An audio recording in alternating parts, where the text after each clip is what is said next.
What's up, everyone? Welcome into the All 22 NFL show. You have Chris and Ray. We're coming off the heels of a pretty aggressive mock draft with our other co-founder of All 22, All 22 underscore Bobby. And it was a lot of fun. So we had to come back, and Ray and I were just too thirsty not to do a full 32. And we're doing it on the Pick Pool app, which is the only place in existence right now where you can go and compete against others for prizes, right? Free to enter. And you put in your mock draft, you compete, we grade you. And then if you win, if you score better than other contestants, you get prizes, right? So a lot of the different contests out there right now have about $400, $500 worth of prizes attached to them. There's a Giants specific one that has a lot of like merch prizes attached to it, which is cool because we're here in New York. So we have some connects on the Giants side. So just a lot of really fun contests for you to join with your friends. I highly, highly suggest you go to the App Store if you have a iOS iPhone, download the Pickpool app or go to pickpool.app to play and start to compete against your friends. The pick is your win. All right, Ray, we're going to jump into this and we're going to do odds and evens, I think. That was your suggestion. Do you want to tell me why? Yeah, because I don't want us to just come to we just came off a consensus and gosh, I hate it. I hate our top 10. You should watch the video because it's a good video. It's actually incredible. But I wasn't happy with some of the picks. I'm stubborn. You're stubborn. So we think it'd probably better for us to just, take control of the teams. It's predictive, right? So it's not necessarily exactly what we would do if we were these teams. It's more so we're predicting. It's a mock draft. We're predicting what will happen, but obviously giving our insights and takes on that as well, which are supported by some of our previous episodes and the film studies that you can find for each positional series throughout our channel. But yeah, let's not come to an agreement on every single one of these. Let's take control of a team, odds and evens, and try to predict some stuff. And we have our own little trade veto system in place. If you feel it's unfair, if I end up having to trade with myself, then we'll do that way. But let's just jump into it, odds and evens. Perfect. I said that you have to do odds because you mentioned you have some really good trades predicted for the odd team. So you're doing odds. Now you're giving me unfair, expectations. Let's just go into it. Go for it. You were on the clock at pick one. I'm on the Tennessee clock. Titans. Big trade. Just kidding. It's the Tennessee Titans are going to stay here. They're going to select a quarterback. I think it's pretty obvious where this one's going. We are recording Tuesday afternoon, the 22nd, so a little over 48 hours before the start of the draft. So caveating just in case things really change drastically between now and then, but all signs seem to point to the Tennessee Titans selecting quarterback Cam Ward with the first overall pick in this draft. So as you see here, we're using the Pickpool web version. So I'm going to go ahead. We have Cam Ward ranked 10th. I'm going to select Cam Ward for the Titans, and the pick is in with the first overall pick. Cam Ward, quarterback, Miami. I don't know if you want to give your little spiel about him as a player, but you give it, man. What am I doing? All right. Well, Cam Ward, high-end trades, can navigate the pocket really well, can layer his throws, has some good zip on his ball, has some really nice arm talent, but can be a bit aggressive and risky with the ball, putting it in harm's way at times, can be a bit turnover prone, even throughout his last season in college, which is a bit worrisome at times for an older player. But again, a lot of upside here at the most important position for any franchise. Titans are picking one overall. This is the clear-cut number one quarterback in the class by most. And so the pick is in. All right. Yeah. And he seems like the prototype of what teams are looking for today, right? The last few drafts, teams have really gravitated towards this type of quarterback. So I get it, right? I get it for the Titans. Would I do it if I were in their seat? I don't know. I don't know if I'd be that brave. But, this is a quarterback-driven league, and that's what they have to do. I'm on the clock with the Cleveland Browns. I really think any team from 2 to 4 should be exploring trade backs, right? Just because this is perceived to be a draft with 2 elite prospects at elite positions or more valuable positions, right? So if you are one of those teams that hold those picks, I think you have a lot of power that you can kind of wield, right? If you essentially, right, both these teams are essentially quarterback needy teams. If we don't think there's a quarterback 2 and you're not getting them in this draft, I would want as many assets as I could have to make sure that either I'm supporting them today or I'm making sure that next year I'm in a really strong position to get the guy that I want, right? Both of these teams, I'm sure, are trying to trade up to number 1. Browns are getting the phone hung up on them, so they're stuck at number 2, and all signs are pointing to them drafting Travis Hunter, the two-way star from Colorado, and that's what they do. So Travis Hunter, the Shohei Ohtani of the NFL, is what we're hearing, right? Browns are trying to play him more at receiver, where he seems to be a very dynamic style receiver in the likes of a Garrett Wilson, that kind of a mold, right? Quick in and out in his breaks, ability to extend plays and get open, quarterback's best friend kind of guy, good speed, good twitch, good bend, but can also catch those balls that maybe he shouldn't, right? That gives him a little bit of a leg up over other receivers. But besides that, he is my cornerback 1 of the last 7 years. This is an insanely talented cornerback that I would play at cornerback if I was the one making this pick for my team. But here, the Browns are saying he's gonna moonlight at corner, but he's gonna be our receiver. So you were on the clock at number 3 with the New York Giants. You mentioned trades. The New York Giants are not going to trade this pick. I don't think you trade away from the last elite player remaining in the class at a premium position, and that is edge rusher Abdul Carter.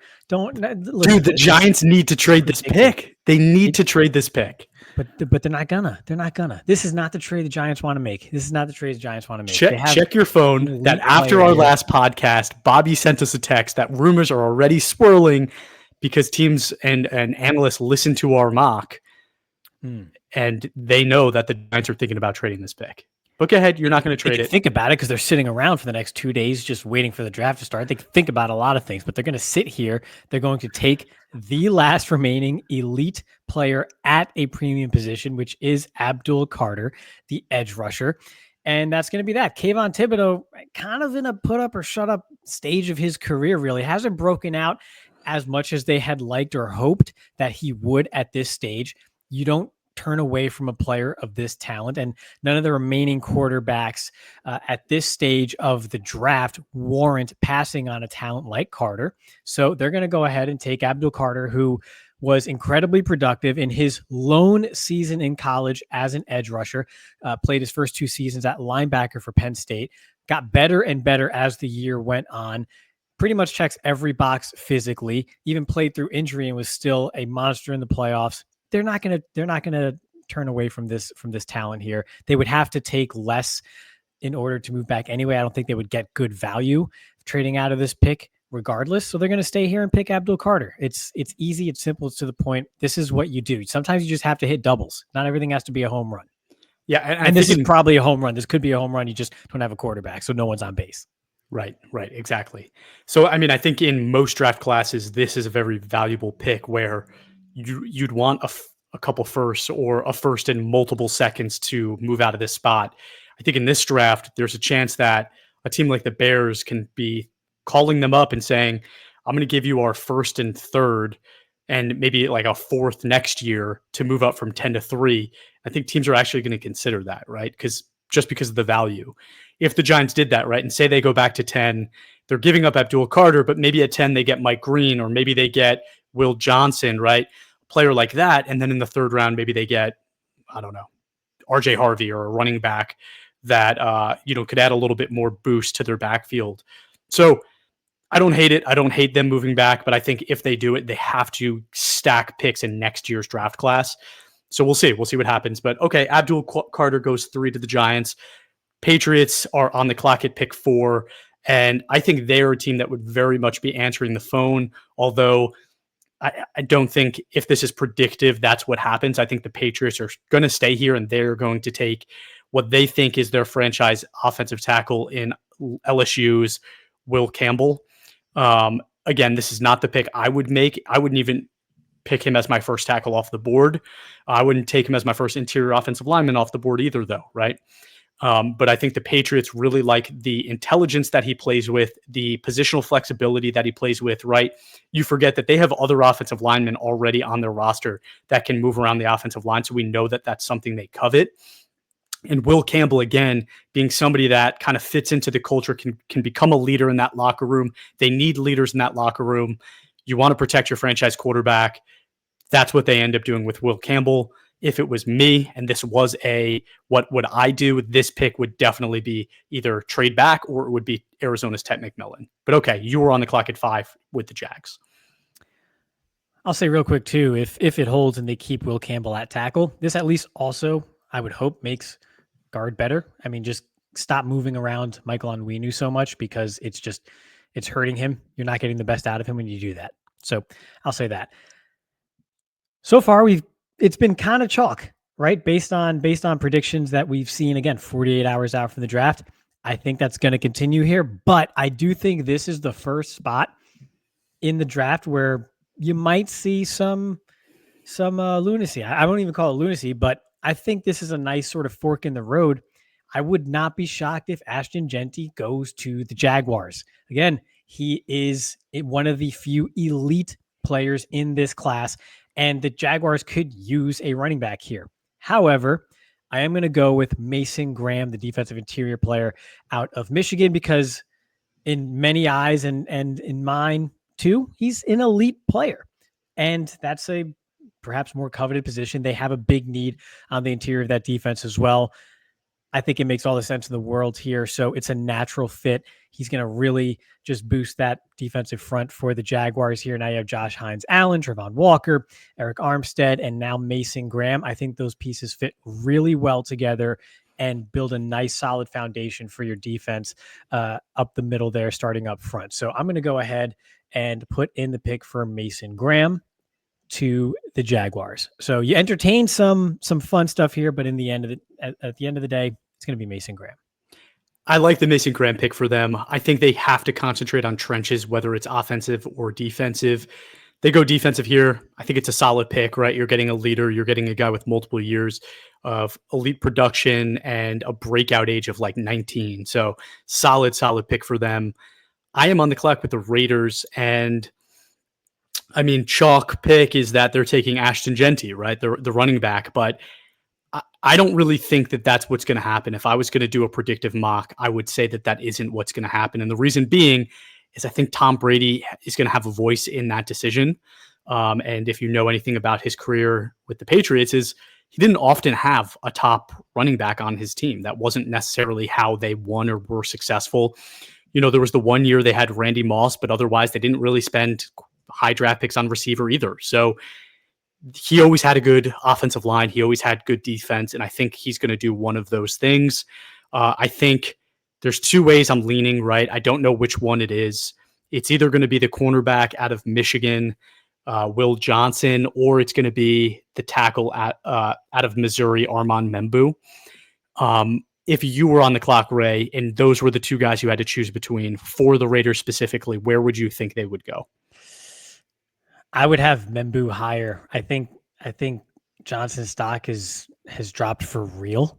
I don't think he's a top 10 pick in this class, although reasonable minds could say he has some top 10 tape. There's speed concerns there coming off of, injury. Didn't work out the workout wasn't very strong last week in Ann Arbor. So I think his stock's falling a bit. I think Membu also kind of fits what they would like to do there. I think Membu would be the pick if it's between those two guys.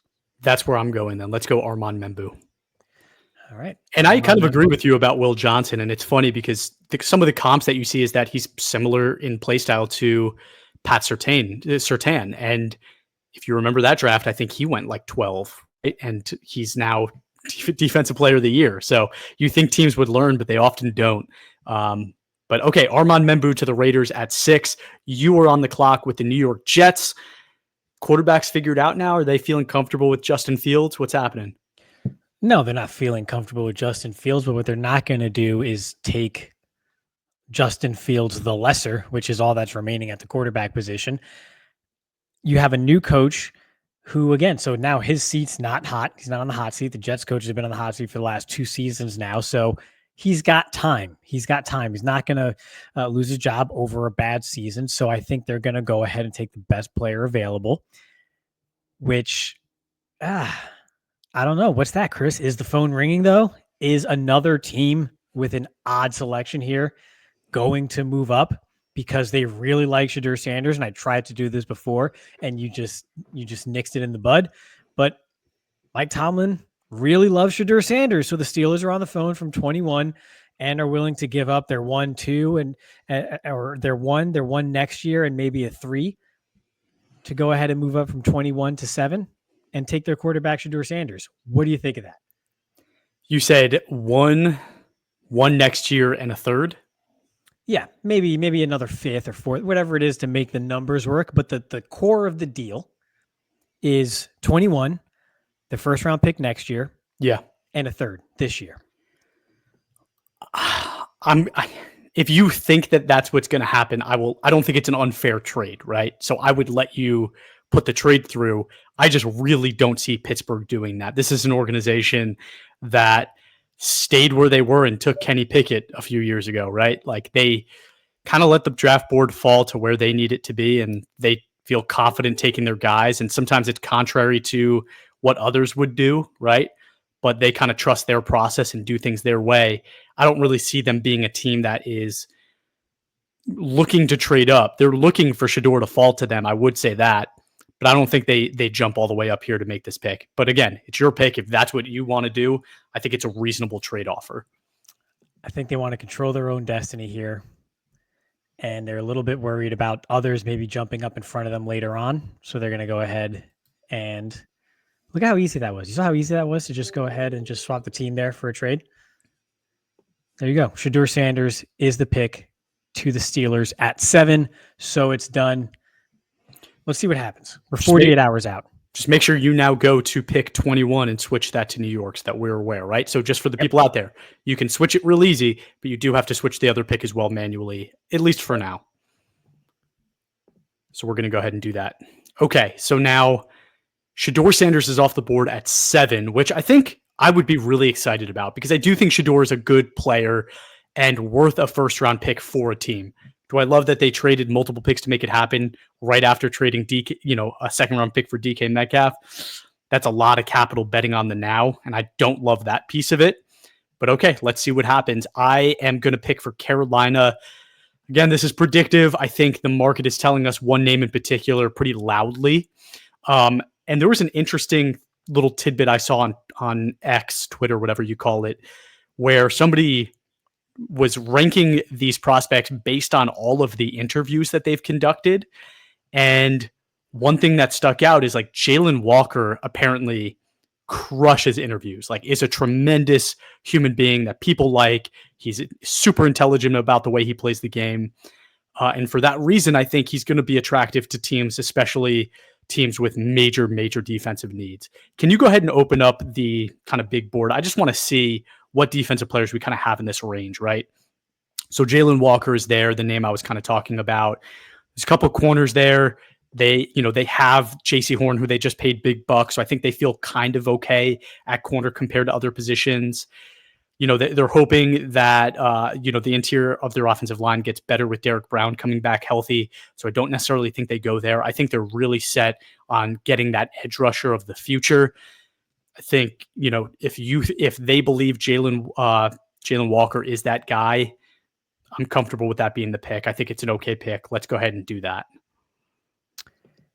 Okay, pick is right. I hope, again, we've seen it with some of these quote unquote versatile players where you move them around too much and they can't necessarily find a home. And Carolina's kind of barren out there on the defensive side. So you hope they don't put too much on the plate there and allow him to kind of get comfortable, whether it is at linebacker or as an edge, and really allow him again to just find his home and grow into a position here. Because again, you don't want to go ahead and ruin some prospects here because you just put too much on their plate way too early.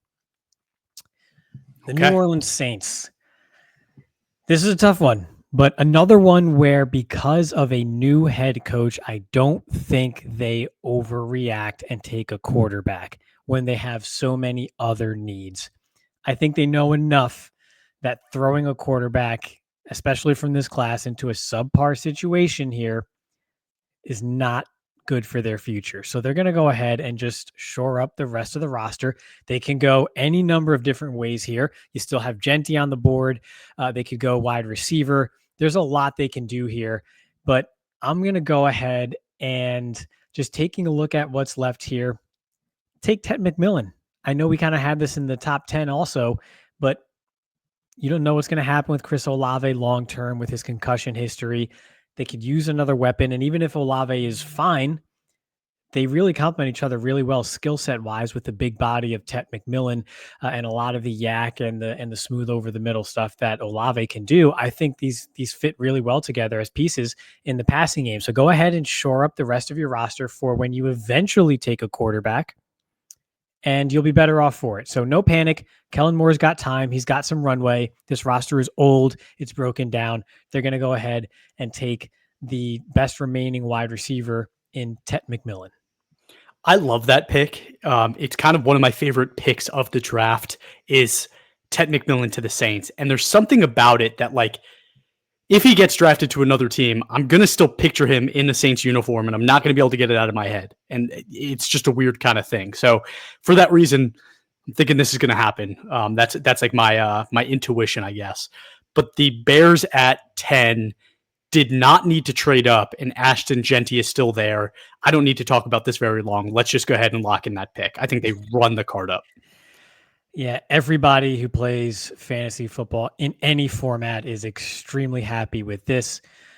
Jeanty still being there. So yeah, Ashton Jeanty. Now you have a premier running back, an uber talented quarterback, great receiving core, and improving offensive line. What a trajectory the Bears are on. Yeah, they literally just took their team in one offseason. Like last year, people were really excited. I was a little bit less excited with some of the moves they made, right? But then getting Ben Johnson and just transforming the interior of the offensive line for your young quarterback, and then going and getting like, I don't know, top 5 running back in the league, rookie, to grow with him for the next 5-7 years, just insane process. Yep. Yeah, agree. This is what happens when you fleece someone for a big trade for a quarterback. So now we have the San Francisco 49ers, and I think this pick can go a number of different ways here. They have a lot of needs, kind of not out of nowhere, but pretty quickly a lot of holes opened up on this roster from, again, competing for a Super Bowl over the last couple of years to then in 2024, really taking a big step back, kind of preparing for the contract extension or potential contract extension of Brock Purdy at quarterback. They can go a lot of different ways here. I'm just looking at the board though, Chris. And if these teams, there's 2 ways I can go here. And I think both are really solid players that we love a lot, but they both have some question marks. If these teams are like us, and I like to think for the most part, the 49ers know what they're doing and draft pretty darn well, they might like Josh Simmons. And they could use a young offensive tackle. Yes, they have Trent Williams and the Shanahan scheme of the offensive line and all that. Yes, they could use a young tackle. They can also use a linebacker, though, at the same time. But both of these guys have some injury concerns, with Campbell being a bit beat up and the shoulder issues that he has. And then Josh Simmons, obviously, with the knee. To me, this seems like a 49ers pick where they just take a really good player at a really important position here, and it just works out for them for the next 8 years. I'm going to go ahead and say Josh Simmons because Jalen Walker's off the board. I'm going to throw another one at you. I wouldn't be surprised if they take Jahdae Barron. You're going to roll your eyes. Jahdae Barron is thought of very highly because, smart guys think like me. And I think he could be a good fit in that scheme here and can play a lot of quarters and such. So I think this is another good fit here. But I think I'm going to go Josh Simmons. I think the tape wins out there, and that's who they pick at 11 overall, but would not be surprised if it's Jahdae Barron. I love the Josh Simmons pick, right? Like, that about me, that is a guy that I think that should be a top 5 pick in this draft, but with the injury concerns, he's going to fall and the 49ers could capitalize. I guess I'm just a little bit I'm a little worried about their overall trajectory, right? Like, Brock Purdy was tremendous in the few seasons that he's been there with the amazing cast that they had around him, right? But it's kind of been chipped away little by little. And I'm just curious, what does Brock Purdy become without Deebo Samuel when George Kittle starts getting a little bit older? Brandon Ayuk's name continues to come up in trade conversations, right? So I wouldn't be shocked if on Thursday Brandon Ayuk is somebody that gets shipped out, right? Can they start to create new talent there, right? Is Ricky Pearsall going to step up and be a stud for them? He's a player we both liked last year. Can they replace Trent Williams with Josh Simmons down the road, right? Like, are they going to be able to hit again, right? Or can they have another wave influx of talent to kind of resurrect what that team should have been, which was a Super Bowl winner, right? And they haven't done that yet. So it's going to be an interesting thing to follow. Josh Simmons, love the pick. Hopefully it works out for them if that's the way they go. And then this is a lot of fun because I get to be on the clock now with the Cowboys. Can you scroll down just a little bit? Because I think there is some interesting things at play here, right? Don't do it. Don't, whatever it is you're thinking, don't do it. But sure, go ahead. I was just looking to see if there's a team, like go down a little further, right? Is there a team that's obviously in need of a tight end that would maybe want to jump the Colts? Because I don't think the Cowboys are in a position right there where I don't think they're going to take another offensive tackle. Just personally, I don't think so after taking one in the first round last year. I could see them going interior of the offensive line, but I think it's a little too early to do that. I don't think they go with tight end, right? They could go defense in a million different ways, but maybe I'm just not seeing it. Okay. I think the Colts are going to get lucky here. I think the Colts are ecstatic with the way this has gone so far. I'm not sure anyone's going to trade up for a tight end. Yeah, I just have a hard time seeing Tyler Warren fall this far. But okay, let's open up add player for the Cowboys, and I think it's one of two players. I think Jerry Jones is getting antsy and wants to make a splash at a skill position, which is maybe unfortunate for Cowboy fans, depending on how you like this crop of prospects. But I also think that the smart pick would maybe be going with one of the interior offensive linemen like a Donovan Jackson, who I really, really like. I don't think he's doing that this year. I don't think he's being smart this year. I don't think he goes defensive interior either, which is something that they could do after paying Osu Odigizua. It's just too much money at one position after, they also have to pay Abdul Carter. So I don't think they really do that either. I think it's either Matthew Golden or Emeka Egbuka, and I just don't know which one they're going to like more. Ray, you're the resident Cowboy fan. I'll let you make that pick between those two guys. It's going to be Matthew Golden. They draft well. They know what they're doing in the draft for the most part. It's everything after that once they're in the building. I think it's Matthew Golden here. If Ted McMillan is off the board, I think Matthew Golden is the pick right here. And speed element opens up the offense. They can't go into the season with Jalen Tolbert as the second wide receiver option opposite CeeDee Lamb or Jonathan Mingo either. It's a blinking red light there, and they have someone as talented as Matthew Golden right there for them for the taking. So they're going to go ahead and make the move. It's easy. They can play off each other. They both threaten the defense deep downfield. So yes, while there's some more shell coverage in the NFL today, I still think even with that in mind, someone like Golden can change the geometry of the defense and open things up closer to the line of scrimmage for whenever they do address the running game, whether it's the interior of the offensive line, eventually add a running back in day 2 or early day 3. Oh, wait, they traded a fourth for Jonathan Mingo, so they don't have a fourth right now. But nevertheless, they stand pat here and make the fairly obvious pick of Matthew Golden. You're saying that they do the smart thing. I think the smart thing actually may be to take Egbuka just because of how well he can play the number 2 role and has done it for years, right? I think it's kind of a can't miss, right? Maybe there's not the high level that you're hoping with Golden, but what you get is fantastic. So I don't know if I agree with you on that, but I think it's a good pick either way. You were up with the Dolphins, and if you don't go a certain way, I may come across the screen and grab you by the throat. So let's see what you do. This is very interesting here because I have no idea where you're actually going with that. But again, I think it's fairly obvious when looking at the Miami Dolphins here. We're going to go ahead and use our position filter here. You have the offensive tackles here, which again, it's not fantastic now that Simmons is off the board. It's not that great, but then you also have the interior of the offensive line, and all of a sudden there's 2 really good players on the board here. I'm going to assume, because I have yet to hear a good reason. I assume you're going to come across the whatever the hell you just said, because I have no idea what you're thinking.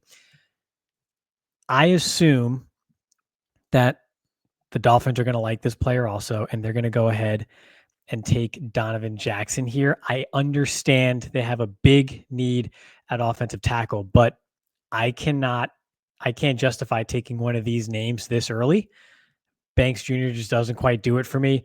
Josh Connerly Jr., maybe. I think this will be a bit early. I think they try to trade back maybe, but I think the best player at a position of need right now is Donovan Jackson. And that's what I think they're going to do here. That's the selection. Go ahead and get upset about something. I don't know. No, as long as you went offensive line, we're good. That is what Okay. needs to happen for the Dolphins. If they do not go offensive line, it's been multiple years where I'm just waiting for the Dolphins in the first round when there's good offensive line prospects on the board. Go and draft some defensive interior player or edge rusher or something, even though they're good players, right? But you have to protect your quarterback. You just paid this guy over $250 million. You have to protect him, and they're not doing that, right? It's mind-blowing that they continue to do those things. It actually reminds me, and it's something I wanted to talk to you about. When Cliff Kingsbury was the coach of the Cardinals, every draft, they just took receiver after receiver after receiver, and they let basically the rest of that roster fall to pieces because of that.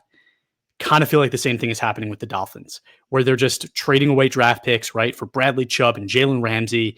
They're drafting, edge rushers after, drafting edge rushers and trading for Chop Robinson, right? So Chop Robinson, Chubb, Jalen Ramsey, and like a part of me feels very strongly that even though this player isn't even a fit for what they need to do, they're going to end up drafting Nick Emenwari at 13, and it's driving me nuts. Wow, that would be something. That would be something. And I don't even know what to do with that. But I will say again, just for those kind of seeing the names there on the list there, if they do go offensive line and they deem that offensive tackle, the remaining offensive tackles on the board are not necessarily what they want at that spot, the value isn't there for them. Donovan Jackson fits what they're doing there as opposed to Tyler Booker, more of the power player, maybe a bit limited mobility wise and not quite the same athleticism there that can get to the outside and do what they love to do in the McDaniel scheme. So that's why I went Jackson here because I have him higher on the board anyway, but I think fit wise, that's what makes the most sense there. I can't believe I heard Nick Emenwari's name this high up in the draft, but the teams don't know how to draft, and the draft is crazy. So that obviously could happen, but I think we're okay with Donovan Jackson here. Like you said, as long as it's offensive line, it's what they need. The Jalen Phillips and Bradley Chubb injuries just really just destroyed their window. Everyone focuses on Tyreek Hill and Jalen Ramsey and those names. It's those two injuries that just destroyed the window that the Dolphins had the last couple of years. Which, by the way, I think later in this draft, we need to have the Dolphins coming back in, which we could with a Jalen Ramsey or a Tyreek Hill trade, which I think both are on the table right now. But I'm up at 14 for the Colts. We could just rush it in. It's going to be Tyler Warren. We're not going to talk about it. It's Tyler Warren. They have a huge need at tight end. Tyler Warren being what I have as one of the 6 elite prospects in this draft. It's just a no-brainer. They're going to run it in. Penn State tight end, amazing blocking weapon, really good route runner and deep threat, can make contested catches, can run decent routes, uses his body to box out corners and bigger safeties, has some yak ability as well. My only knock on him is probably his speed isn't that elite level of speed like a Brock Bowers. So there are going to be slight limitations to what you can do with him as a receiving threat. But okay, you are back on the board at 15 to the Atlanta Falcons. The Falcons are another interesting one that can go a lot of different ways here. Will Johnson's still on the board. Jahdae Barron is still on the board at corner. Michael Williams on the outside at edge there as well. Got a lot of intriguing players here. They could also use a defensive interior player too. You see Walter Nolan there, Kenneth Grant. They can go a lot of different ways. So this is another selection where I think I talked about a fork in the road. I think this is one as well as you head into the mid-teens here as to what a team will do. I think they're going to go ahead and take Michael Williams. They already have Arnold Ebiketie on the edge as well, a bit more of a pass rushing type, a bit on the smaller side. Michael Williams, big frame, young player, has some upside there. Not quite a complete package just yet, but he's going to give you some power in run defense and be able to really hold the edge pretty solidly there. So I'm going to go ahead and select Michael Williams for the Atlanta Falcons. My kind of thing with Michael. I think he's a solid player. starting level player for a team. I just don't know if he brings any juice. He's not a difference maker. He doesn't raise the bar of a defense to another level. So I would be a little suspect to this pick, but I know a lot of people out there love Michael Williams. So good pick for you. I get to pick for the Cardinals, which, I think there are a ton of ways that the Cardinals can go as well. This is a team that has been rebuilding the last few years.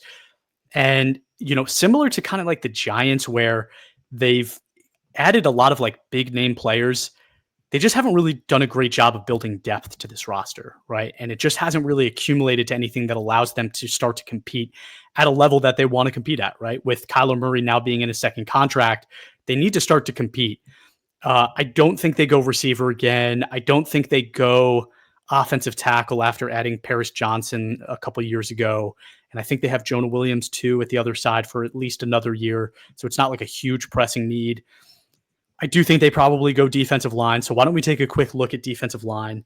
They drafted a guy last year in the end of the first round at edge that is more of a run-stopping edge rusher. They signed a couple guys at edge too, so maybe they don't go edge. Maybe it's defensive interior at this point. I think there are a bunch of names that you could like here, right? Walter Nolan, Kenneth Grant, Derek Harmon, and I think this is where those guys start kind of turning off the clock pretty quickly. As I had mentioned, I think they got their run stuffer already, the difference maker in the run game. So I'm going to go Walter Nolan for them here, and I'm going to take a guy that I think has a ton of upside, and they need to hit on a guy with upside. They need to continue to rush the passer at an elite level. They need to keep getting better at that. They're going to go Walter Nolan, the defensive interior from Ole Miss, with the 16th overall pick, which is funny because he was ranked 16th, so it's a perfect match. Totally. Even though, well, at least me primarily didn't do these rankings, right? It was kind of a consensus, which ends up never being a consensus. As the Bengals, I am thrilled that you let this player fall to me. He fits a huge need for us. We're going to go ahead and stay with the defensive interior here, and we're going to take Kenneth Grant. Our defense needs. Why would you veto that? What are you talking? He's ranked 18th and picking him at pick 17. And first off, he should be ranked ahead of Nolan anyway. They have huge needs on the defensive side of the ball here. Their defense is a mess. They need to stop the run and just really shore up the spine of that defense again. And this is exactly where Kenneth Grant should go if he falls this far. I can't see him getting by these last two teams. He can't get by both the Cardinals and the Bengals with the needs that they have on the defensive line. I can't wait to hear your rebuttal to that, but there's no way they could let him fall that far. Yeah, I mean, I think there are a lot of people that have Kenneth Grant here. I feel very strongly that that's not going to happen. I've been wrong a million times before, so I'm probably wrong again. You go to the Arizona, that's why. But yeah, maybe he gets taken at 16. No, I see him being the guy that like we're talking about early day 2 is a guy that's still on the board. So that's just my take on it. But okay, I'm up with the Seahawks.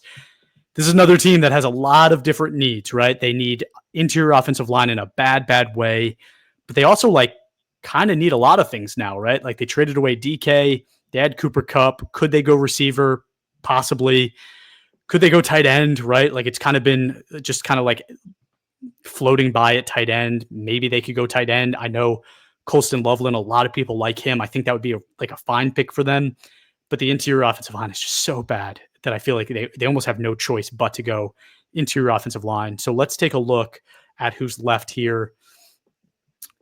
We had talked about Donovan Jackson before. I think they would have loved it if he fell here. Tyler Booker being on the clock here. It's difficult to assume that he's going to fit into that system, but I think he's got to be the pick of the guys remaining, right? Like he has to be. Is Greg Zabel in this, or is he listed as a tackle? He might be listed as a tackle or a center. There he is. Oh, there is a center. I think he could play along the interior. I think that could be the pick. I think they could like him. They kind of like those players where, you add Cooper Kupp, Charles Cross, like guys that are just, leaders of teams, right? Kind of have good voices in the locker room. I think Greg Zabel seems to be that kind of a guy, but I've also heard the same thing about Tyler Booker. So let's go Booker, bigger school, bigger name. Tyler Booker comes off the board here for the Seattle Seahawks. Okay. You made the right choice there. I've seen stuff about Booker going to the second round, and like I understand some of the limitations there, but In this draft, in this economy, Tyler Booker falling out of the first round to me, I can't buy it until if and when it happens. I think this is a good spot for him. Yeah, we're gonna have him be a first rounder here. So you're on the clock for the Bucks. All right, Tampa Bay Buccaneers. Yaya Diaby and Hassan Reddick, I don't think is a viable long term solution at the edge rusher position here. So we're gonna go ahead, take a look at what's left. You do have guys like Shamar Stewart there, uh, Nick Scorton, who again these consensus rankings love him way more than I do. Donovan Ezeruaku, Mike Green, James Pierce, Brady Swinson. Some of the names here still available. I think this is a good spot for Mike Green. A dynamic pass rusher here falls to 19. This is about right where I think in the range he'll go. Fits a big need for the Buccaneers. Before you do that, Go ahead. oh, What do you mean before I return in the card? Oh, is it the phone ring? No, the phone didn't ring, but like, oh, then what the hell am I waiting for? Then? I just needed to kind of like, hey, so like no Jahad Campbell consideration for them at 19. He's too beat up. He's too beat up. Yeah, there's questions about it. Over an edge rusher that I really like. And I do think edge actually stretches better than linebacker in this class. So it's a good discussion. But I don't think you turn away, similar to the Giants, you don't turn away from a top talent at a position as important as edge rusher when you have the opportunity to take him. Okay. All right. So you took Mike Green. I think that's a great pick. He's a phenomenal player. He's fallen this far because of off-field concerns. If he didn't, I'd say he's a top 10 pick in this draft. I'm at 20 with the Broncos, and there's a ton of ways that they can go as well. This is a team that actually scored a ton of points last year with a rookie quarterback, Bo Nix. So they could, really? while I hear a lot of things about them wanting to continue to build that offense, this is a team that has a really strong defense, but can continue to make it stronger with a guy like Jahad Campbell. But I'm going to use the assumption that you made, right, which is that he is very beat up. I know he just had shoulder surgery, and there may be additional surgeries that may be needed for him. So maybe we continue to have him fall here, and they look at the offensive side of the ball and they say, okay, there are a few players that we like. We love Colston Loveland, right? I think that's an easy fit. We love Luther Burden, who can add a dynamic weapon at wide receiver because we are getting a little thin there. And then there's running back with Travion Henderson after, they let Javonte Williams walk, that I think could be a very interesting player for them. Omarion Hampton as well. I didn't even realize he was still there. This is a tough decision. I think it's one of those four players. I'm not sure which way I'm leaning. I want to phone a friend, see if there's anybody out there that has an opinion there. I'll do it if I was on the clock, and then you can tell me what you would have done. But I think I go Luther Burden here for them. I think the receiving position is going to slowly become a pretty big need for them. And you want to support your young quarterback with a weapon today, right? A guy that can open up the field for him and just make his job easier, right? There's two ways to do it. You could get offensive linemen that extend the play by blocking, a little bit longer, or you could get receivers that get open quicker. And I think Luther Burden is that guy that would extend or make that decision making that much easier for Bo Nix. So they go Luther Burden. All right, final answer, Luther Burden from Missouri. I would have been down to Burden or Hampton. I think they really like Hampton, but also have a big need at wide receiver and obviously have a young quarterback. Sean Payton would love to sling it around some. Both fit. I think this is another mini fork in the road at 20 here, where depending on where that goes, that either starts the run pretty early at running back or delays it just a little bit. So I'm good with it either way. But yeah, Luther Burden, go ahead, make a lot of catches in traffic, pretty dynamic with the ball in his hands and can contort his body and get some of those off-target throws. It's a really good fit there. He's pretty quarterback friendly. And for someone like Bo Nix and Sean Payton, that's going to work out pretty well.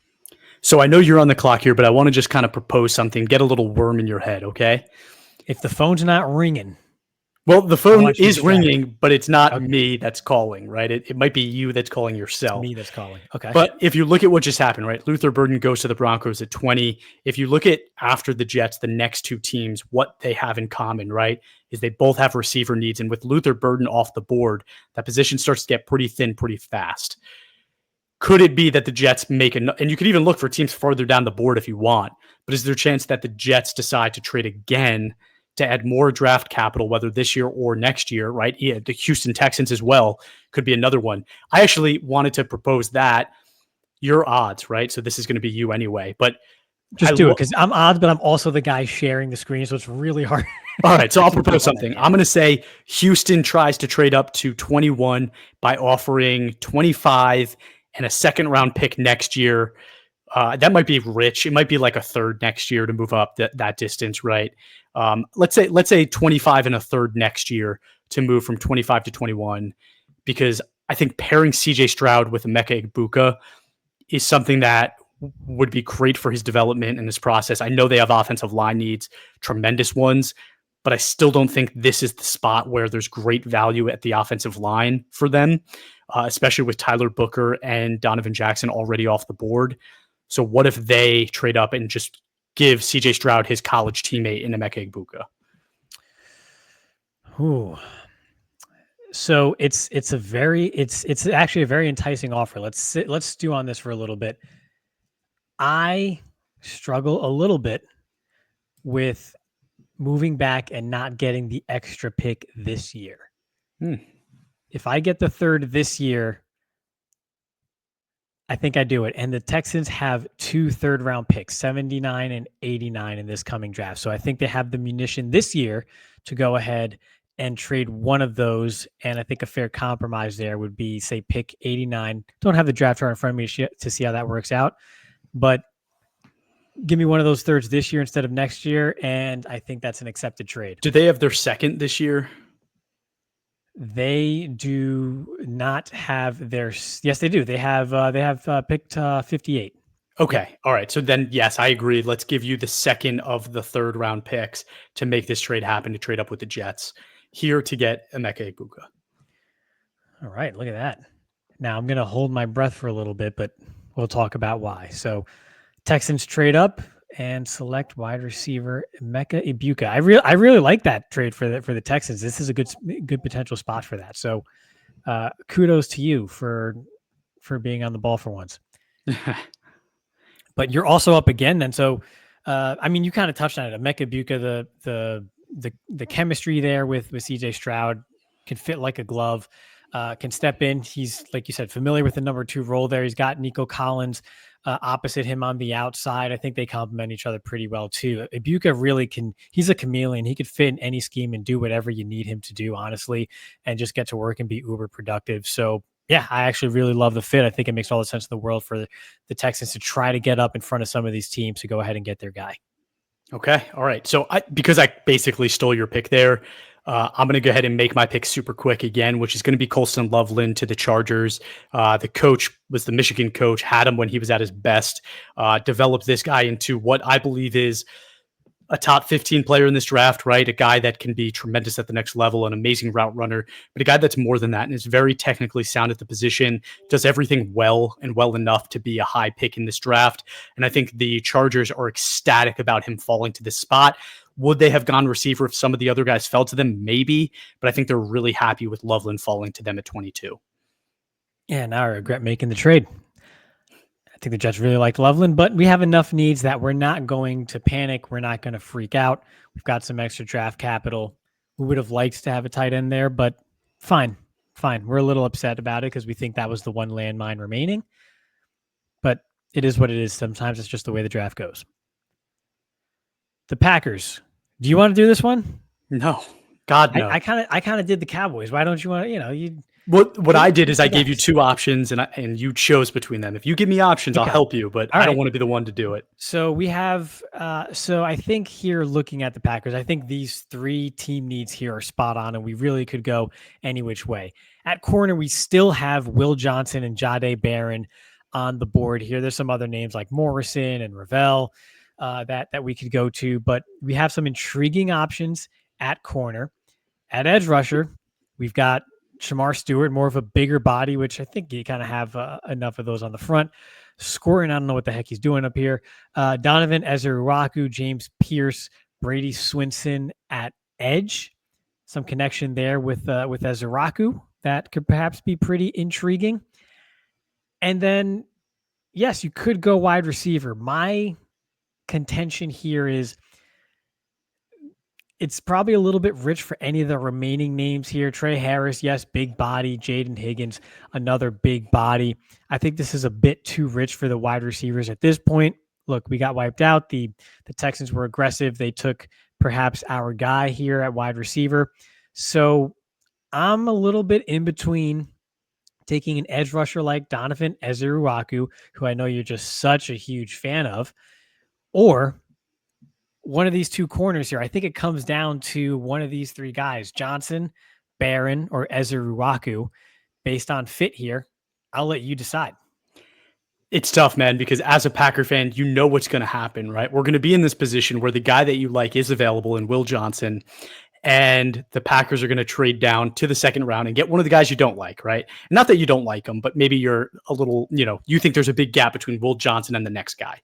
But that's what I think is going to happen if this was truly predictive, right? I think Jaden Higgins is probably the guy that we're going to target with pick like 2-2 after we trade back. But if we're staying here and we're making the pick, I would want it to be Will Johnson. I don't think that's what's going to happen again, considering Donovan Ezeruaku and the BC connection. So if we're doing predictive before you hit confirm, predictive would be Ezeruaku. Before we hit confirm on Ezeruaku, you're evens. Do the Browns trade up to this spot if you're looking to move back from second overall? Do they trade up? Maybe they like do they like Jackson Dart? Maybe the Browns don't, or I'm really kind of convinced that neither the Browns or the Giants are going to trade up for one of these quarterbacks. Because you had Shedeur going, I think that they stay pat and they just, one of them. Actually, I don't even know if either of them take Jackson Dart in the second round. I really don't. I think it could be the Saints in the second round. But I could see a team, and this is what I was kind of thinking about, right?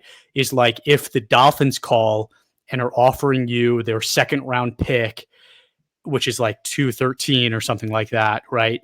And Jalen Ramsey to move up to this spot, or Tyreek Hill, right? Which are the two needs that the Packers have. Their two biggest needs besides edge rusher. Are you willing to trade back in that situation? The Dolphins trading up so that they can double up on offensive line and get one of those offensive tackles before a team like the Chiefs and others at this point in the draft kind of start to gobble up some of those guys that are remaining. Because I think that Arianti Ursary is a guy that's really interesting for teams at this spot. Josh Connerly, you already mentioned, is a guy that I think a lot of teams are going to want around this area. And then Kelvin Banks, I think he's already off the board, if I'm going to be honest with you, right? Any of those three guys, I think you'd really want to target because they're all going to be gone before the Dolphins pick again. Okay, I kind of like that. And I'm odds. The Dolphins were 13. So I don't think the Packers are going to go for Tyreek Hill. Just doesn't seem to fit their culture, which, I mean, Hill really shouldn't fit most cultures, but in particular, I think the Packers shy away from that sort of stuff. Ramsey, they do need a corner. That might be interesting. I think I'd be willing to do that here if we want to spice things up a little bit here and make the back end of this thing interesting. I could see that happening. Let's do it. I think that's what happens. I don't know if it's one of those two players, but I think a team trades up with the Packers. Packers go into the second round and grab like a guy like Jaden Higgins, who's a bigger bodied receiver who can add something different, right? With Christian Watson going to be out basically the entire year with the ACL, you need to add that kind of a weapon. And, Josh Jacobs was already talking about it. They need a big body number one receiver. Whether or not you agree that he's one of those guys, I think the Packers would do it in the early second round. And here they get to add a couple picks to make more picks later or next year. All right. I think the fit like a glove here is Josh Connerly Jr. I think it was a little bit rich at 13. I think they go ahead now and can make that selection. Athletic plays angles really well, which is obviously a fit there in Miami with the speed and space stuff and everything that they do. Before Kelvin Banks, yeah?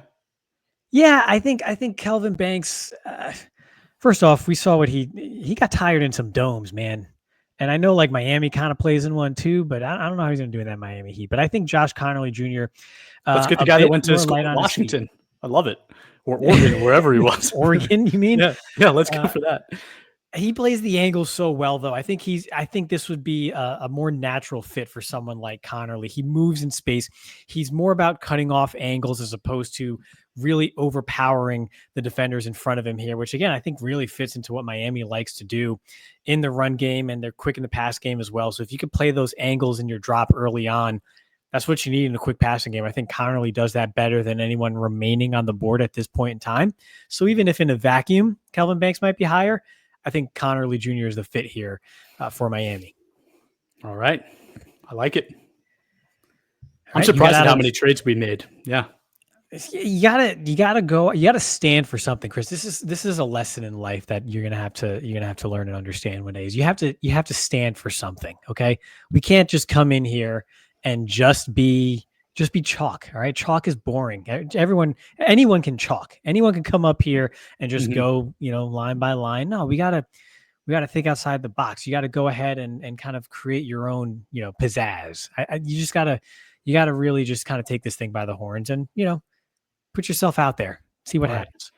But this is why Packers fans get furious come draft day. Okay. This is why, because now your division rival is on the clock and also has a major need at cornerback, but they do the right thing and they stay put and they draft the corner from Michigan and Will Johnson, and they sprint the card in, and they're laughing at the Packers for doing it. Right, the GM is laughing that Justin Jefferson's available. He's laughing now that Will Johnson's available, and he makes the pick, and he's licking his fingers. Right, this is a team that doesn't have a lot of draft picks, so could be in a situation where they want to trade back, but with Will Johnson falling to them, they stay and they pick a great player. Do you think they run faster than Will Johnson does when they go to the podium to hand in the cards? No, I don't. Actually runs. No, I think Will Johnson's very athletic and fine. Jets finally are going to make a pick here. They have to. All right, so we're the Jets. We have a lot of holes here after on paper seemingly having a good roster and never really doing anything with it. So now we're back on the clock.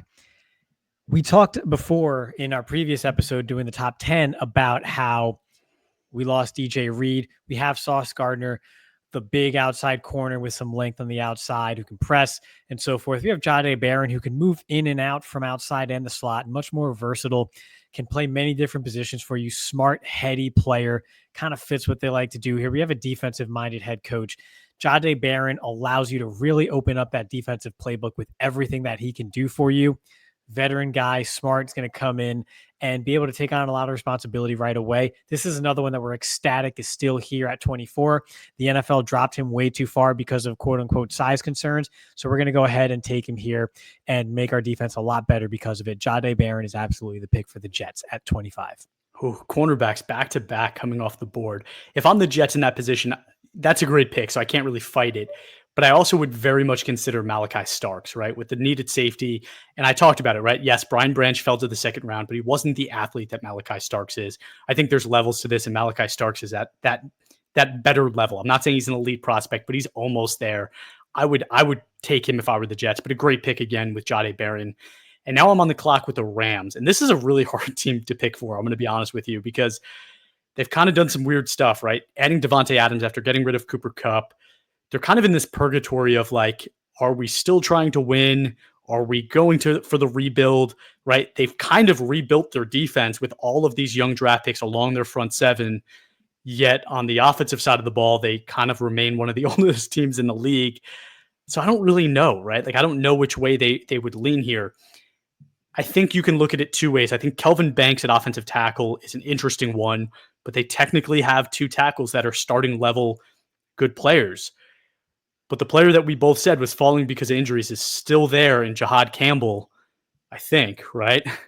And if that's the case, you continue to build that front seven with what I think is an elite level linebacker, and you're super pumped about how good the front of your defense has become, and you're going to really like have that be your strength, be that identity that you want to build on your front seven, and that's going to be Jahad Campbell with this pick.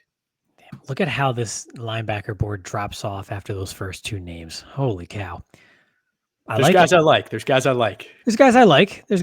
We don't necessarily agree with these rankings here, but there's guys we like. But Jahad Campbell, much better than the 26th best player in this class. So, okay, cool. I like it. The Ravens do what the Ravens do, which is stay there and let a really good player that, of course, happens to be at a position of need fall for them yet again. And then we wonder why. We scratch our heads wondering why they're so good year after year after year. So we're going to go ahead, look at the board here. Wow, the best player available also happens to be at a position of need for us at a premium position, offensive tackle, Kelvin Banks Jr. What a surprise. We're going to go ahead and sprint to the podium yet again and take him. Nice player, power player at guard. Can really just stores up a need for them. They've kind of gotten weak on the outside there. Injuries have kind of held them back a bit on the outside of their offensive line as well in recent years. Kelvin Banks, can go right in, fill a need for them, is probably more play ready as an offensive tackle than you would think for a player available this late at a position like that in the first round. I'm a big fan of this here if it falls this way for the Ravens. I think they're thrilled in that war room if they can get Kelvin Banks Jr. at 27. That's a great pick. It's a phenomenal pick. I do think that they look very hard at edge rusher and defensive interior. Has Travis Jones become the player that they want him to be? I think he's on the way there, but they might say that they want to continue to build depth at that defensive interior position. Derek Harmon still being available is going to be attractive to them. James Pierce Jr. being available. Couldn't you just see it right now, right? James Pierce Jr. going to that team, and he's an insane edge rusher for the next 3-4 years before they let him leave and just draft the next really good edge rusher. I could definitely see that happening for them, but Kelvin Banks here, great pick. So the Lions being on the clock, right? This is where it gets super interesting at the edge position. Because they have Aiden Hutchinson coming off of an injury, I think they need edge in a pretty bad way. I'm not saying it's an insane need, because I do think he comes back and is still a very good player. I just don't know if he ever gets to what he was doing this past year, which was top edge rusher in the NFL. But he does offer more of a speed element. So I think they kind of go the other way, which is more of that big bodied guy. And there's a few here. The top three all can kind of do that, right? But the guy at the top, Shedeur Stewart, he's it, right? He is the run-stopping, big-bodied edge rusher that would complement Aiden Hutchinson in a way that I don't think there's any way he gets here. I think he's long gone. But we're going to take him here, and we're going to run the card in, and Dan Campbell gets to run another card in. Super excited that he gets an absolute monster for his defense, Shedeur Stewart, to the Lions. Man, the Packers traded back and just made both of their division rivals better with at positions of need. Funny how that works out. Year over year, man. Year over year. That's how it goes. That's how the draft goes. 29, the Washington Commanders. Another interesting one here, and I think the board falls pretty well for them. Yes, they could use an offensive tackle, and that's probably a little bit thin compared to where they might have hoped. But they also need a pass rusher. They lost Dante Fowler Jr. to free agency, who's more of a rotation guy, but really is a splash pass rusher. And you've got Donovan Ezra-Raku here on the board. Packers traded away from him. And I don't think he falls all the way back to the Packers in the second round. There's also Omarion Hampton, which I think could provide a pretty darn nice upgrade for the Commanders in the backfield there. So I think they have their pick of the litter here between a phenomenal player at perhaps a lesser position of need and a very good player at a quote unquote premier position here. They're getting older in the backfield. You think Ezra-Raku goes before James Pierce? I do, based on some of the concerns off the field for James Pierce. I wouldn't be surprised. It wouldn't be shocking if he does. Okay. Given the defensive-minded head coach, I want to pick Ezra-Raku here, but I think it's very close because, damn, we really have Omarion Hampton still on the board at 29. But Ezra-Raku's the pick here. We could really use some pass rush, and here he goes. Okay, so I'm on the clock with the Bills, and they're going to trade back one spot with the Chiefs. No, I'm just kidding. But I mean, I did not pick up the phone. Yeah, but the Bills here are in kind of an interesting position as well because they have a big need at receiver, I think, still. I don't think they cured that with Keon Coleman last year. But they also have a need on the defensive interior, which is kind of this roster just they're missing that window, right? We talk about windows for these teams, and Luckily, they have a quarterback that can carry them through multiple windows, and I think that's what they're banking on.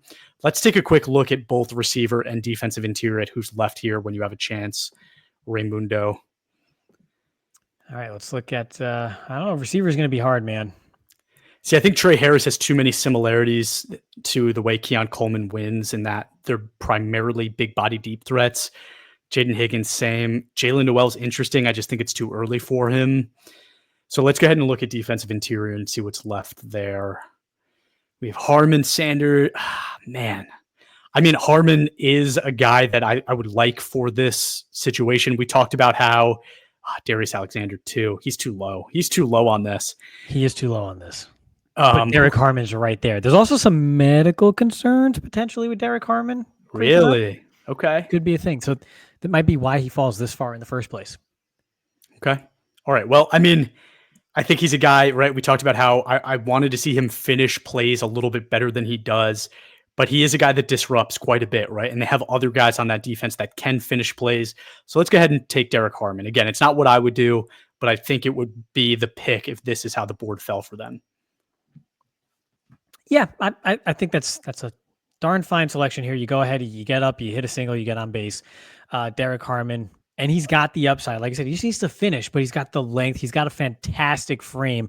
And we've seen what the Bills have done with guys with fantastic frames who weren't necessarily finished products coming out of college, like Gregory Rousseau, for example. He's turned into a heck of a player for them. Honestly, a better pro than college player at this point in time. So they kind of know what they're doing up there. They have a formula that works. Someone like Derek Harmon falling in line with that, I think would bode well for them. All right. Who do you got for the Chiefs at 31? And now we have the Chiefs, and we know our lasting impression of the Chiefs was going in and just getting smacked up front by the Philadelphia Eagles in the Super Bowl. However, what good is it if we yet again reach on an offensive tackle here that might not really warrant this high of a selection? We have Ariante Ursary still on the board. However, if we're being true to our stack here, Omarion Hampton is sitting right there. He's sitting right there. Perhaps the answer to some of the woes of having so much on Mahomes' shoulders and not as explosive of a wide receiver core as we had previously and an aging tight end, perhaps some of that is leaning into the run game a little bit more than we have in recent years. Isaiah Pacheco's on the last year of his contract. You get a bell cow like Omarion Hampton who can really just sort of chew up the clock, keep you on schedule with the chains and not necessarily rely on Mahomes being a magician on 3rd and 6 and 7 plus time and time again. Eventually that wears on a player. Before you do it, I like everything you've said so far, but do we think that there's a chance that this is actually Travion Henderson's spot, right? I think when you talk about what Andy Reid likes to do and the type of running backs that he likes, remember, this is the team that drafted Clyde Edwards-Helaire in the first round. I think Travion Henderson is what they wanted to get out of Clyde Edwards-Helaire, right? But he's the one that actually is that player. I could see them going Henderson and Hampton continuing to fall. I love Travion Henderson. You know this. But they should not have drafted Clyde Edwards-Helaire because they got too cute.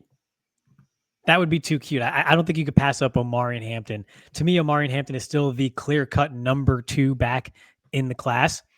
And I think he could offer you some in the receiving game. I think he can, especially if you have kind of speed guys like Worthy really sort of stretching out the defense a bit and opening things up underneath. And you have a healthy Rashee Rice sort of over the middle there. I think Hampton can operate in that space. I get the Henderson appeal, but I just think there's enough of a gap there where you're not staying true to your board, I think anyway, if you don't take Omarion Hampton here at pick 31. Let's quickly look at interior offensive line too, because they did just trade away Joe Thuney. And if you, I mean, I know your boy is ranked too low in your opinion here. Tate? Your boy Tate. Oh man, he's way too low. Way too low. He's not a first round pick. No. I mean, maybe. No, Um, no, he's not.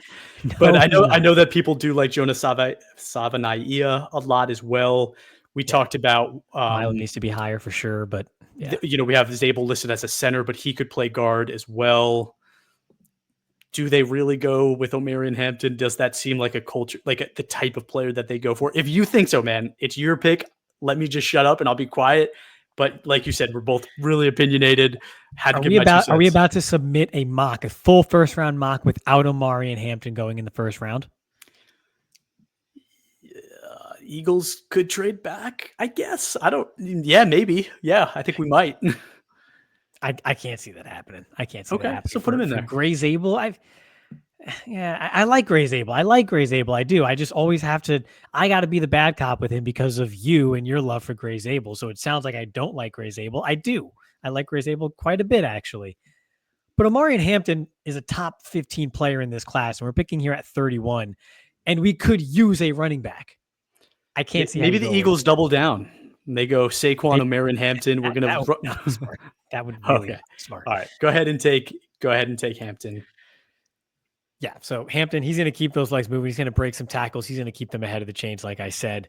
Imagine a more consistent. Wait. Let's throw Pat Mahomes. let's throw a grenade in here real quick. Oh my gosh, I think we did enough of that. Could the Chiefs Sanders getting taken like 7? Could the Chiefs agree with you that the offensive linemen that are still on the board, while they like them, it might be a little too high to take them? So they say, we're going to trade back. I know I poo-pooed your trade up for a quarterback earlier, but when you're talking about the last couple picks of the first round, like that's to me when maybe you take that chance because you're only moving up a few spots. It's not going to cost you a lot, and you do get the 5th-year option. Could it be that the Giants, who supposedly like Jalen Milroe, trade up to the 31st pick and take Jalen Milroe? My gosh, Bobby's going to have a heart attack. No. Okay. No, all right. It's not. Because I think the other suitor for Milroe would likely have been the Steelers, and they went ahead and got their guy in Shedeur. So I think between now and pick 35, I think the Giants are going to stand pat there. And if they Browns, want Milroe right? at that spot, they could do that. The Browns could take him. The Saints could trade up and take their guy. No, you're not worried about it? I'm not worried about that. I can't trade up for a quarterback in this economy if I'm the Giants. Okay. Well, we know that the Eagles are super smart. So, I mean, they're not going to trade within their division, but they might want to screw their division rival, right? So that could definitely be a spot that they trade back, considering they're the draft gurus. They might say that this is the weak draft class. Let's see who's available quick to see just to make sure there's nobody there that they would be like, hey, we came out with the steal of this draft. I am thinking of your grenade still, though, just FYI. Because do you think anyone else besides the Giants do you think they would really trade up at this spot here? You think New Orleans or one of these guys would trade up here? Because Brian Daboll's job is on the line. Yeah. They need to win some games. Yeah. I mean, I think both of those teams, the Browns and the Giants, put themselves in a position where they absolutely don't need to do it because they've bought themselves enough time by adding the players that they did. But I think, like, you look at the Giants, right? They have Russell Wilson and Jameis Winston. Like, that's good enough. Like, in reality, right? Like, those are two players that could win you football games. Like, you can win 6, 7, 8 games with either of those guys. But you look at the Browns, and are you really confident that Kenny Pickett can win you 5, 6 games in the NFL this year? Are you confident that Joe Flacco can win you 5, 6, 7 games in the NFL this year? I think both of the guys the Giants got are better investments to win than the Browns. So yeah, I think the Giants are very concerned that if they actually like one of the guys that, for their second round pick, that player will be gone because I think the Browns are more desperate than the Giants are. So if either of those teams want one of them, they probably have to trade up. If it's the Giants, they have to trade up to 31 with the Chiefs. If it's the Browns, maybe they can trade up with the Eagles here. And the Saints, I think rumor is that they really like Jackson Dart. So could they trade up to 32 to get Dart, right? I don't think Dart is a first round pick. I still kind of stand by that. But if you look at Jalen Milroe's tape, right, like there is, like if he, I said it at the time, but if he played running back, I think he'd be like a top 5 running back in this class. Like he is truly a special runner. Like him and Lamar Jackson are in the same breath as runners. Like I think that he's better than Jaden Daniels as a running quarterback. He just can't really throw the ball accurately yet, which is like, a huge concern.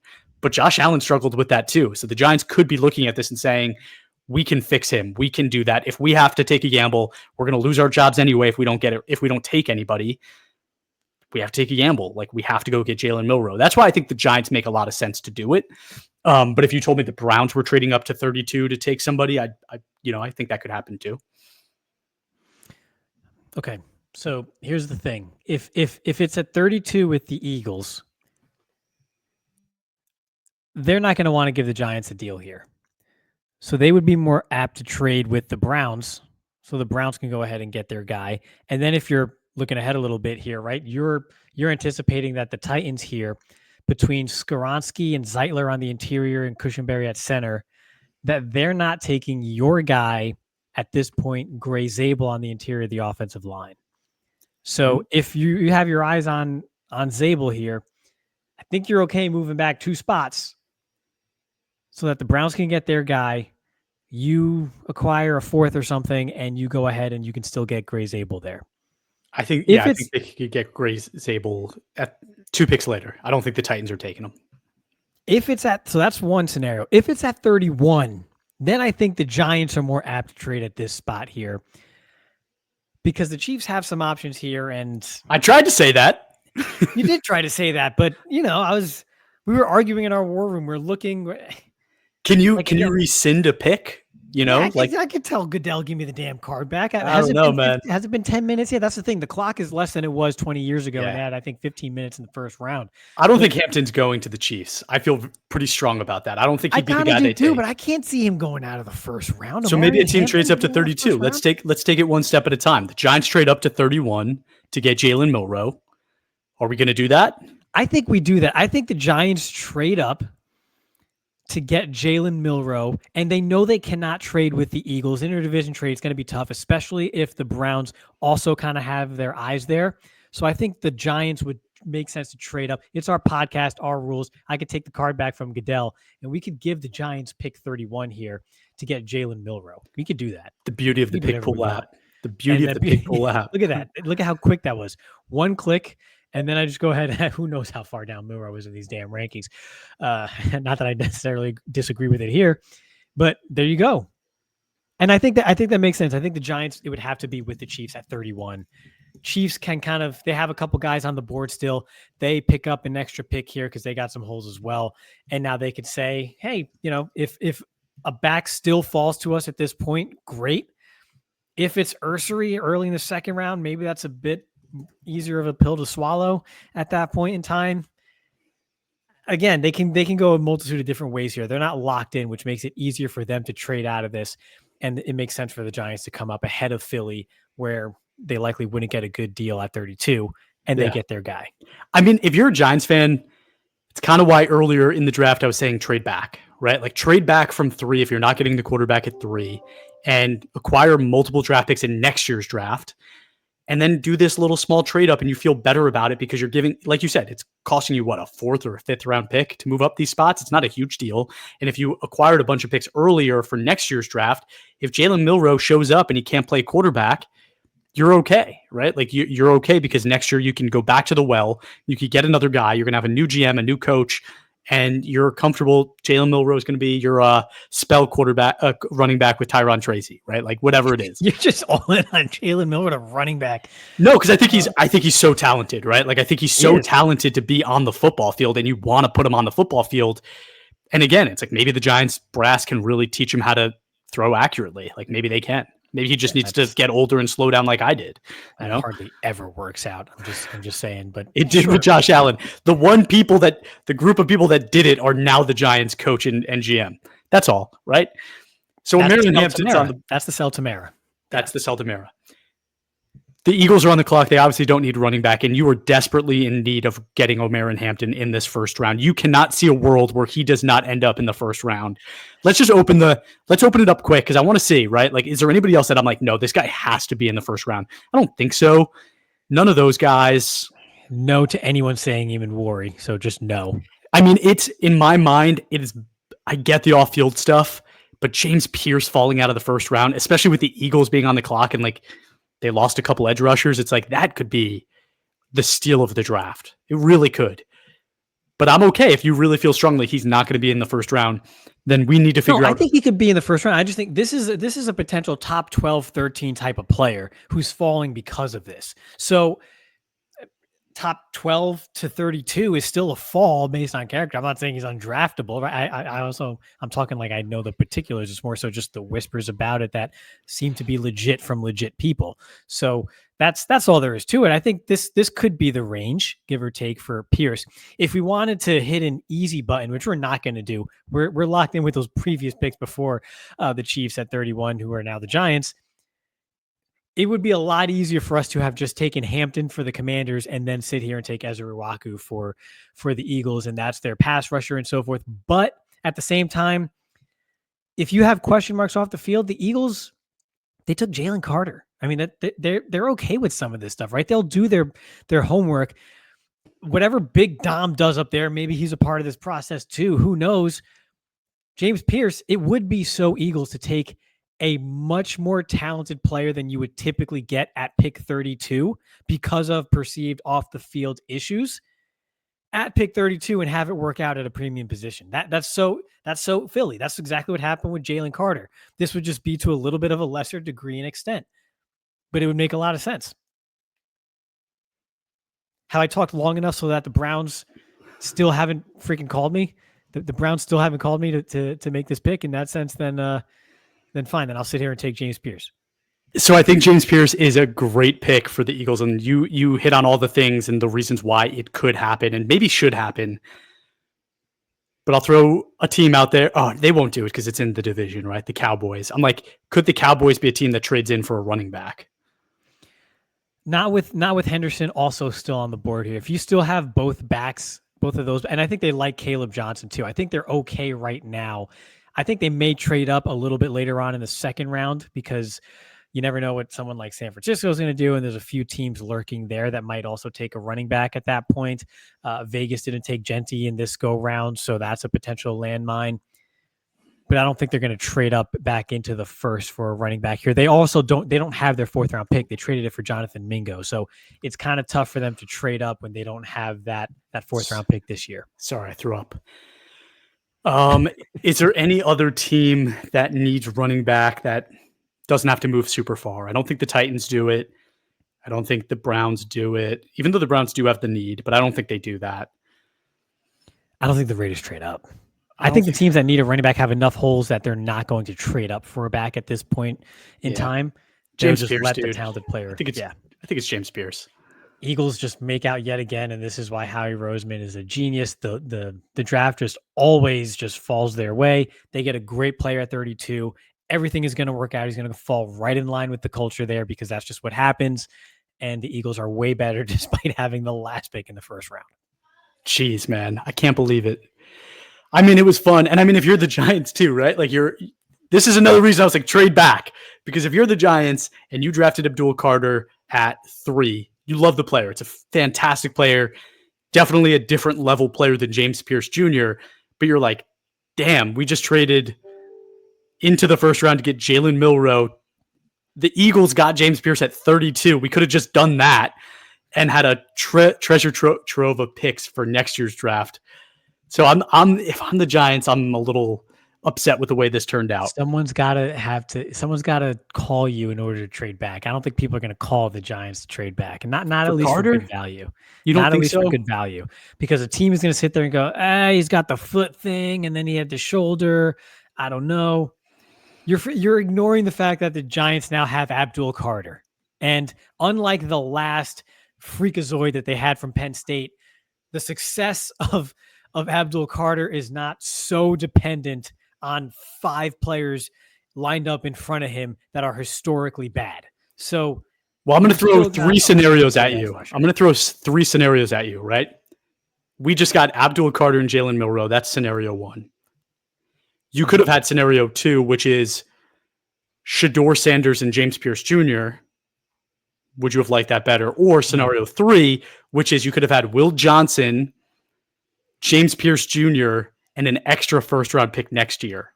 That's the one that I'm like, you should have done that. You are so hung up on Will Johnson right now. My answer is still no. My answer is still no. I'll Okay. go ahead and I'll wait. I'll get Jacob Parrish in the third round or something at corner to help me out if I really am desperate for secondary help at that point or something. I'm I think the fine. Giants are. That's the thing. It's like if you look at their roster, edge rushers, again, I get it's great to be deep at that position. They did it years ago with Michael Strahan, That's but how they won like, a Super Bowl. but who is their corner? Name a corner on the Giants that is good. Well, not Banks, as good as a quality Phillips. player. Phillips had a good rookie season. Phillips had a good rookie season. I get that. You feel good about him, but you don't feel good about Banks. If you could make Banks your 3, you start to feel really a lot better, right? A lot better about You're not that. a big believer in Cordell Flott? No, I'm not. I think Cordell Flott's fine.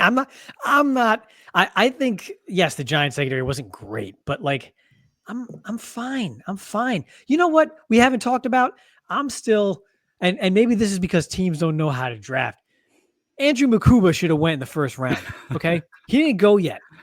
If Neither. anything, if I'm the Giants, give me a safety. I'll take Makuba. No, they got Javon Holland and Tyler Nubin. They're good. That's right. They got Holland. So whatever, fine. But I'm just saying, as far as players go, Makuba might be.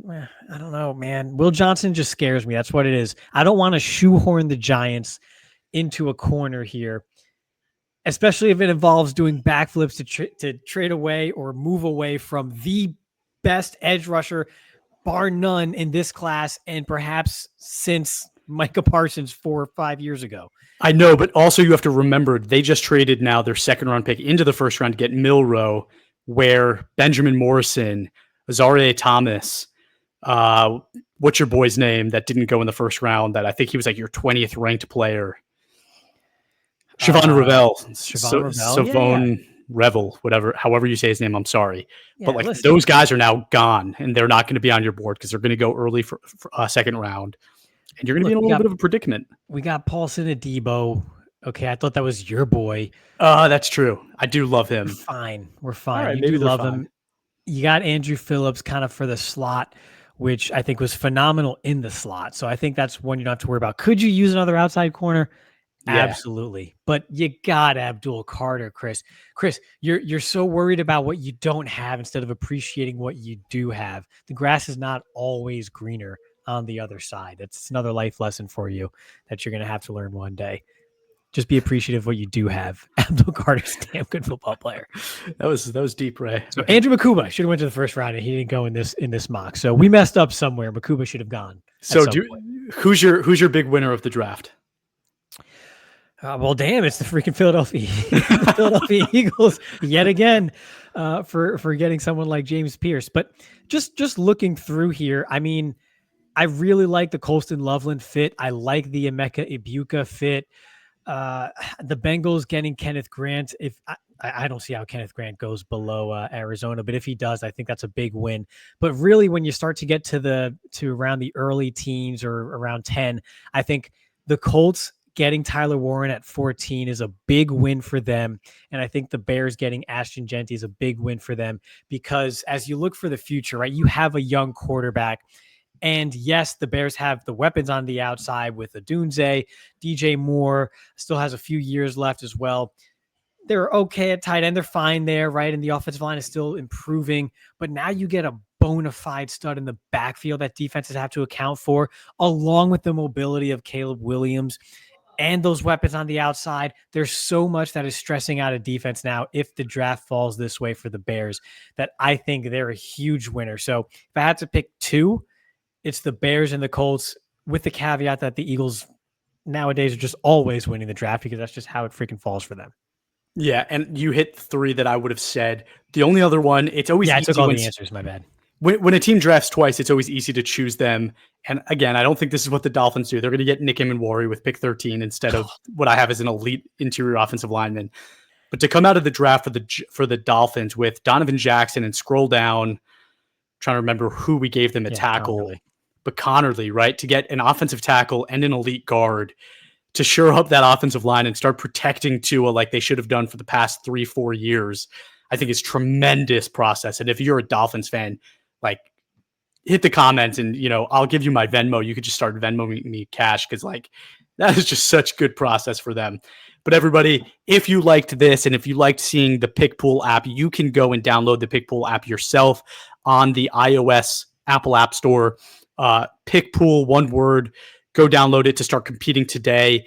If you don't have an iPhone or if you just like the web better, go to pickpool.app on the web and you can play, again, 32 pick contests. Or if you don't have that kind of time or you're just not that into the draft, you could even do a 10 pick contest and it's free money. It's funny, Ray.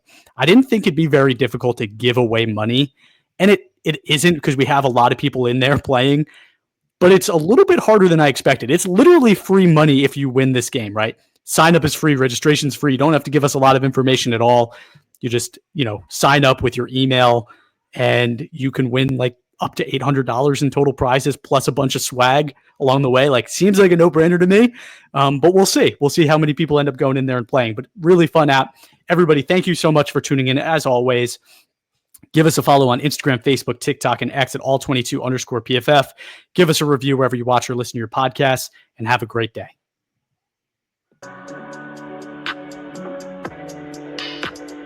Go, go.